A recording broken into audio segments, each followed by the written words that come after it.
So now we come to our relationship with how all of this is being presented. How do we break this cycle of healthcare dependency? How do we become an educated consumer that is empowered to advocate for ourselves by wielding our knowledge and power effectively? Remember what we've learned and why we're here.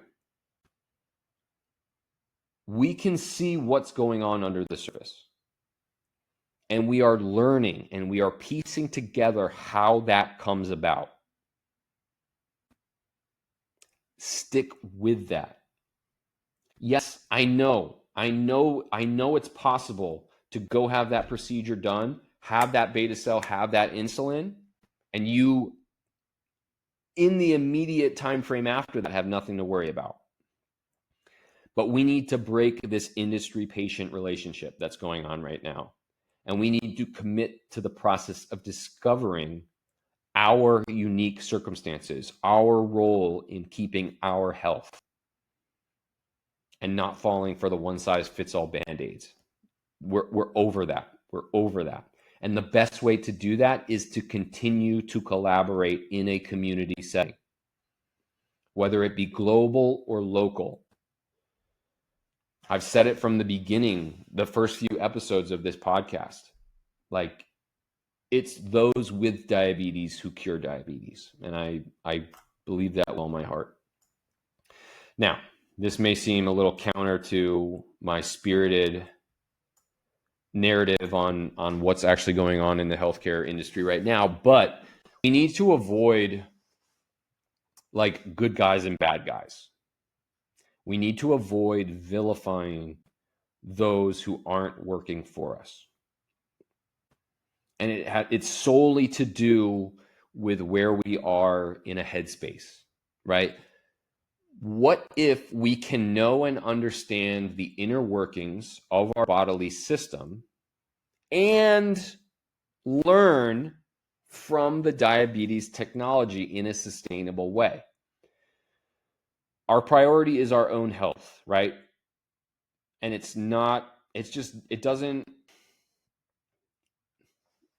evil is not a constructive force.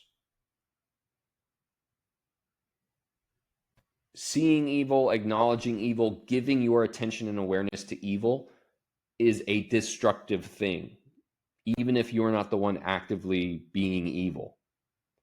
So tearing down others and villainizing people does not achieve what we're looking for. We can acknowledge the trends in history without it being our primary driver and focus. Be pro-good. Be for the good more than we are anti-bad, right? We can express our frustration, express our anger, but it cannot be why we do what we do. And we can't spend all of our time and attention on ripping others down because it's detracting from our focus on building ourselves up. And that's our priority.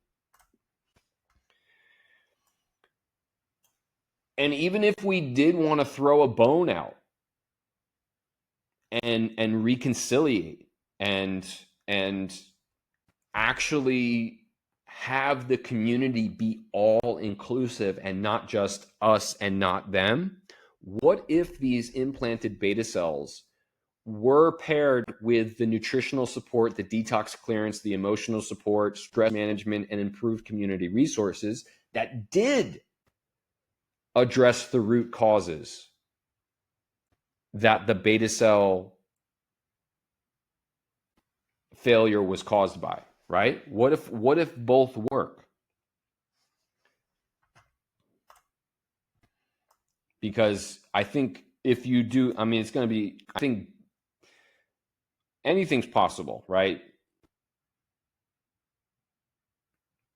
What if we can resolve the issue and prevent it from happening again? All while learning how those things fit into our unique systems. And how can we have a community-based discourse on what we're experiencing and how, so that my success can feed into your success, can feed into their success. because that's beyond symptom management, and that's actually addressing the issue. And this extends far beyond just diabetes, right? Multiple modalities. I'm talking about food and agriculture, clean food, local growers, decentralized authority. We need people to start taking care of people. Improve education and our understanding of how our systems work, and give them the resources to actually put it into action, whether it be through food, herbs, physical activity, spiritual, emotional outlets, local-led initiatives that allow communities to take care of themselves. That is the goal. And I'm smiling just thinking about it. And as we navigate the existing system as it is, what is our role in this consumer market? We are the market. If we don't like something, how you get rid of it is that you don't give it your money. You don't give it your attention.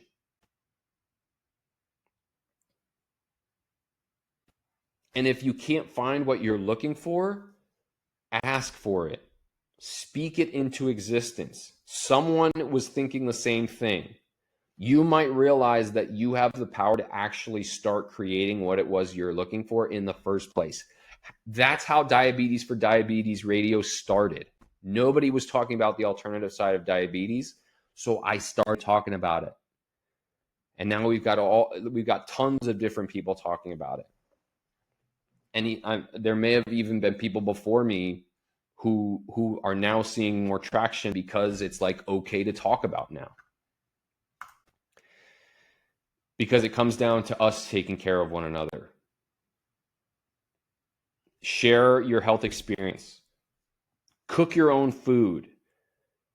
Share it with your friends so that everyone is being nourished from a social standpoint, from a physical standpoint, from a mental and emotional standpoint. We all have a role to play in what this cure looks like for everyone.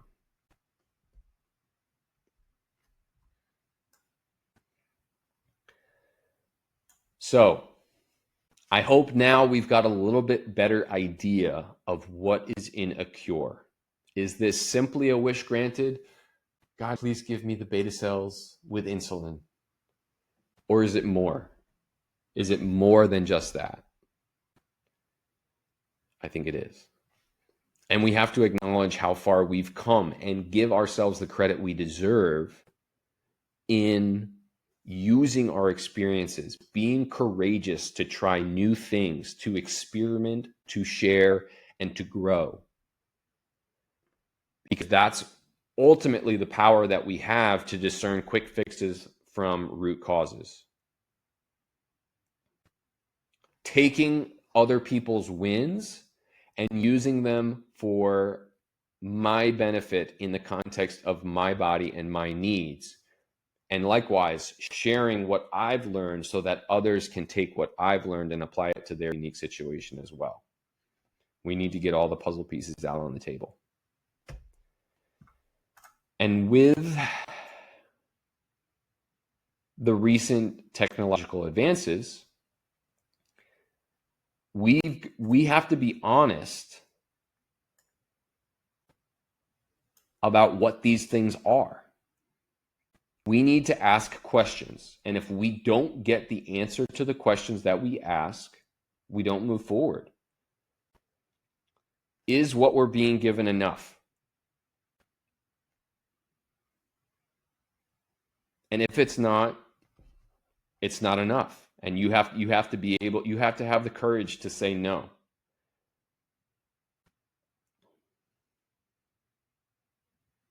Because our goal is independence. And there is a much bigger narrative at play than just, I don't want diabetes anymore. And so we need to retain that power and ask of better from the industry side of things, but also from one another in a community standpoint and from like sovereignty standpoint for our own authority and our health. And with that, I can't thank you enough for listening in on this episode. This one meant a lot to me, and I'm so grateful to have the community I do. We need to keep this conversation going now more than ever, because we are at such a pivotal time in diabetes advancement. The ball is in our court more than anyone realizes or wants us to realize. And so we need to keep the questions coming. We need to stay true to our mission, recognize what it is we're asking for, and not stop until we get it. So if you had questions, thoughts, comments on anything that I've covered here that you want to hear more about,